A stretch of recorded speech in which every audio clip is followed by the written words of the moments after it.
Hello दोस्तों, books club के second chapter में आपका स्वागत है। मैं मनीष रावत। तो यहाँ पर जो रॉबर्ट टी कियोसाकी जो इस बुक के लेखक हैं वो कहते हैं कि मेरे दो डैडी थे, एक अमीर और दूसरे गरीब। एक बहुत पढ़े लिखे थे और समझदार थे। उन्होंने पीएचडी की थी और उन्होंने अपने 4 साल जो है अंडर ग्रेजुएट कार्य का 2 साल में से ही कम समय में पूरा कर लिया था। इसके बाद वे आगे पढ़ने के लिए Stanford university, university of Chicago तथा नॉर्थ वेस्ट यूनिवर्सिटी गए और यह सब उन्होंने पूरी तरह से स्कॉलरशिप के सहारे ही किया। मेरे दूसरे डैडी 8वीं से आगे नहीं पढ़े थे। दोनों ही अपने कैरियर में सफल थे। ज़िंदगी भर दोनों ने कड़ी मेहनत की थी। दोनों ने काफ़ी पैसा कमाया था, परंतु उनमें से एक पूरी ज़िंदगी पैसे के लिए परेशान होता रहा। दूसरा हवाई के सबसे अमीर व्यक्तियों में से एक बन गया। एक के मरने के बाद उसके परिवार, चर्च और ज़रूरतमंदों को करोड़ों की संपत्ति मिली और दूसरा अपने पीछे कर्ज छोड़कर चला गया। मेरे डैडी इरादे के पक्के, चमत्कारी और प्रभावशाली थे। दोनों ने मुझे सलाह दी, परंतु उनकी सलाह एक सी नहीं थी। दोनों ही शिक्षा पर बहुत जोर देते थे, परंतु उनके द्वारा सुझाए गए पढ़ाई के विषय अलग अलग थे। अगर मेरे पास केवल एक ही डैडी होते तो मैं या तो उनकी सलाह मान लेता या फिर उसे ठुकरा देता। चूँकि सलाह देने वाले दो थे, इसलिए मेरे पास 2 विरोधाभासी विचार होते थे, एक अमीर आदमी का और दूसरा गरीब आदमी का। किसी भी एक विचार को सीधे सीधे मान लेना या न मानने के बजाय मैं उनकी सलाह पर काफ़ी सोचा करता था, उनकी तुलना करता था और फिर खुद के लिए फैसला किया करता था। समस्या यह थी कि अमीर डैडी अभी अमीर नहीं थे और गरीब डैडी अभी गरीब नहीं थे। दोनों ही अपने कैरियर शुरू कर रहे थे और दोनों ही दौलत और परिवार के लिए मेहनत कर रहे थे, परंतु पैसे के बारे में दोनों के विचार और नज़रिए एकदम अलग अलग थे। उदाहरण के तौर पर एक डैडी कहते थे पैसे का मोह ही सभी बुराइयों की जड़ है, जबकि दूसरे डैडी कहा करते थे पैसे की कमी ही सभी बुराइयों की जड़ है। जब मैं छोटा था तो मुझे दोनों डैडियों की अलग अलग सलाहों से दिक्कतें होती थी। एक अच्छा बच्चा होने के नाते मैं दोनों की बातें सुनना और समझना चाहता था। परेशानी यह थी कि दोनों एक सी बातें नहीं करते थे। उनके विचारों में ज़मीन आसमान का फ़र्क था, खासकर पैसे के मामले में। मैं काफ़ी लंबे समय तक यह सोचा करता था कि उनमें से किसने क्या कहा और क्यों कहा और उसका क्या परिणाम होगा। मेरा बहुत सा समय सोच विचार में ही गुजर जाता था। मैं खुद से बार बार इस तरह के सवाल पूछा करता, उन्होंने ऐसा क्यों कहा, और फिर दूसरे डैडी की कही हुई बातें के बारे में इसी तरह से सवाल पूछता। काश मैं यह बोल सकता, हाँ वे बिल्कुल सही हैं, मैं उनकी बातों से पूरी तरह सहमत हूँ, या यह कहकर मैं सीधे उनकी बात ठुकरा सकता। बुढ़े को यह पता नहीं था कि वह कर क्या रहा है। चूँकि दोनों ने मुझे प्यारे थे, इसलिए मुझे खुद के लिए सोचने पर मजबूर होना पड़ा। इस तरह सोचना मेरी आदत सी बन गई, जो आगे चलकर मेरे लिए बहुत फ़ायदेमंद साबित हुई। अगर मैं इस तरह से सोच पाता तो यह मेरे लिए इतना फ़ायदेमंद नहीं होता। धन दौलत का विषय स्कूल में नहीं बल्कि घर से पढ़ाया जाता है। शायद इसीलिए अमीर लोग ज़्यादा अमीर और गरीब ज़्यादा गरीब होते जा रहे हैं और मध्य वर्ग कर्ज में डूबा रहता है। हम में से ज़्यादातर लोग पैसे के बारे में अपने माता पिता से सीखते हैं। कोई गरीब पिता अपने बच्चे को पैसे के बारे में क्या सिखा सकता है? वह सिर्फ इतना ही कह सकता है, स्कूल जाओ, मेहनत करो और पास हो सकता है वह बच्चा अच्छे नंबरों से कॉलेज की पढ़ाई पूरी कर ले, फिर भी पैसे के मान में उसकी मानसिकता और उसका सोचने का ढंग एक गरीब आदमी जैसा ही बना रहेगा। यह सब उसने तब सीखा जब वह छोटा बच्चा था। धन का विषय स्कूलों में नहीं पढ़ाया जाता। स्कूलों में शैक्षणिक और व्यावसायिक निपुणताओं पर जोर दिया जाता है, न कि धन संबंधी निपुणता पर। इससे यह साफ हो जाता है कि जिन स्मार्ट बैंकर्स, डॉक्टर्स और अकाउंटेंट के स्कूल में अच्छे नंबर आते हैं, वे ज़िंदगी भर पैसे के लिए संघर्ष क्यों करते हैं।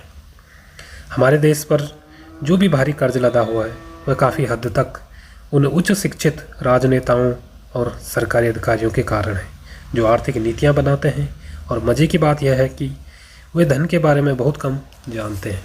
मैं अक्सर नई सदी में आने वाली समस्याओं के बारे में सोचता हूँ, तब क्या होगा जब हमारे पास ऐसे करोड़ों लोग होंगे जिन्हें आर्थिक और चिकित्सीय मदद की ज़रूरत होगी। धन संबंधी मदद के लिए या तो वे अपने परिवारों या फिर सरकार पर निर्भर होंगे। क्या होगा जब मेडिकेयर और सोशल सिक्योरिटी के पास का पैसा ख़त्म हो जाएगा? किस तरह कोई देश तरक्की कर पाएगा? अगर पैसे के बारे में पढ़ाई की जिम्मेदारी माता पिता के ऊपर छोड़ दी जाए, जिनमें से ज़्यादातर गरीब हैं या गरीब होंगे। चूँकि मेरे पास दो प्रभावशाली डैडी थे, इसलिए मैंने दोनों से ही सीखा। मुझे दोनों की सलाह पर सोचना पड़ता था। इस तरह से सोचते सोचते मैंने यह भी जान लिया कि किसी व्यक्ति के विचार उसकी ज़िंदगी पर कितना ज़बरदस्त प्रभाव डाल सकते हैं। उदाहरण के तौर पर एक डैडी को यह कहने की आदत थी, मैं इसे नहीं खरीद सकता। दूसरे डैडी इन शब्दों के इस्तेमाल से चिढ़ते थे। वे जोर देकर कहा करते थे कि मुझे इसके बजाय यह कहना चाहिए कि मैं कैसे इसे खरीद सकता हूँ। दूसरे डैडी इन शब्दों के इस्तेमाल से चिढ़ते थे। वे जोर देकर कहा करते थे कि मुझे इसके बजाय यह कहना चाहिए कि मैं इसे कैसे खरीद सकता हूँ। पहला वाक्य नकारात्मक है और दूसरा प्रश्नवाचक। एक में बात खत्म हो जाती है और दूसरे में आप सोचने के लिए मजबूर हो जाते हो। मेरे जल्द ही अमीर बनने वाले डैडी ने मुझे समझाया कि जब हम कहते हैं कि मैं इसे नहीं खरीद सकता तो हमारा दिमाग काम करना बंद कर देता है। इसके बजाय जब हम यह सवाल पूछते हैं, मैं इसे कैसे खरीद सकता हूँ, तो हमारा दिमाग काम करने लगता है। उनका यह मतलब नहीं था कि आपका जिस चीज़ पर दिल आ जाए उसे खरीद ही लें। वे लगभग दीवानगी की हद तक अपने दिमाग को कसरत करवाते थे, क्योंकि उनके ख्याल से दिमाग दुनिया का सबसे ताकतवर कंप्यूटर है। मेरा दिमाग हर रोज़ तेज़ होता जाता है क्योंकि मैं इसकी कसरत करता रहता हूँ। यह जितना तेज़ होता जाता है, मैं इसकी मदद से उतना ही ज़्यादा पैसा कमा सकता हूँ। उनका मानना था मैं इसे नहीं खरीद सकता कहना दिमागी आलस की पहचान है। हालांकि दोनों ही डैडी मेरे काम में कड़ी मेहनत करते थे, परंतु मैंने देखा कि पैसे के मामले में एक डैडी की आदत यह थी कि वे अपने दिमाग को सुला देते थे और दूसरे डैडी अपने दिमाग को लगातार कसरत करवाते रहते थे। इसका दीर्घकालीन परिणाम यह हुआ कि एक डैडी आर्थिक रूप से बहुत अमीर होते चले गए, जबकि दूसरे डैडी लगातार कमज़ोर होते गए। इसे इस तरह से समझें कि एक व्यक्ति हर रोज़ कसरत करने के लिए जिम जाता है, जबकि दूसरा व्यक्ति अपने सोफे पर बैठकर टीवी देखते रहता है। शरीर की सही कसरत से आप ज़्यादा तंदुरुस्त हो सकते हैं और दिमाग की सही कसरत से आप ज़्यादा अमीर हो सकते हैं। आलस्य से स्वास्थ्य और धन दोनों का नुकसान होता है। मेरे दोनों डैडियों की विचारधारा में ज़मीन आसमान का अंतर था। एक डैडी की सोच थी कि अमीर को ज़्यादा टैक्स देना चाहिए ताकि बेचारे गरीबों को ज़्यादा फ़ायदा मिल सके, जबकि दूसरे डैडी कहते थे टैक्स उन लोगों को सज़ा देता है जो उत्पादन करते हैं और उन लोगों को इनाम देता है जो उत्पादन नहीं करते। एक डैडी सिखाते थे मेहनत से पढ़ो ताकि तुम्हें किसी अच्छी कंपनी में नौकरी मिल जाए, जबकि दूसरे डैडी की सीख यह थी मेहनत से पढ़ो ताकि तुम्हें किसी अच्छी कंपनी में खरीदने का मौका मिल जाए। एक डैडी कहते थे मैं इसलिए अमीर नहीं हूँ क्योंकि मुझे बाल बच्चों को पालना पड़ता है। दूसरे डैडी कहते थे मुझे इसलिए अमीर बनना है क्योंकि मुझे बाल बच्चों को पालना है। एक डैडी डिनर की टेबल पर पैसे और बिजनेस के बारे में बात करने के लिए हमेशा प्रोत्साहित करते थे। दूसरे डैडी भोजन करते समय पैसे की बात करने के लिए मना करते थे। एक का कहना था जहाँ पैसे का सवाल हो सुरक्षित कदम उठाओ, खतरा मत उठाओ। दूसरे का कहना था खतरों का सामना करना सीखो। एक का मानना था हमारा घर ही हमारी सबसे बड़ी निवेश और हमारी सबसे बड़ी संपत्ति है। दूसरे का मानना था मेरा घर मेरा दायित्व है और अगर आपका घर आपकी नज़र में आपका सबसे बड़ा निवेश है तो आप गलत हैं। दोनों ही डैडी अपना बिल समय पर चुकाते थे, परंतु उनमें से एक सबसे पहले अपना बिल चुकाता था जबकि दूसरा आखिर में। एक डैडी का मानना यह था कि कंपनी या सरकार को आपका ध्यान रखना चाहिए और आपकी ज़रूरतों को पूरा करना चाहिए। वे हमेशा तनख्वाह में बढ़ोतरी, रिटायरमेंट योजनाओं, मेडिकल लाभ, बीमारी की छुट्टी, छुट्टियों के दिन और बाकी सुविधाओं के बारे में चिंतित रहते थे। वे अपने दो चाचाओं से बहुत प्रभावित थे जो सेना में चले गए थे और 20 साल के सक्रिय जीवन के बाद उन्होंने अपने रिटायरमेंट और जीवन भर के आराम का इंतजाम कर लिया था। वे मेडिकल लाभ के विचार को पसंद करते थे और सेना द्वारा अपने रिटायरमेंट कर्मचारियों को दी जा रही सुविधाओं की भी तारीफ किया करते थे।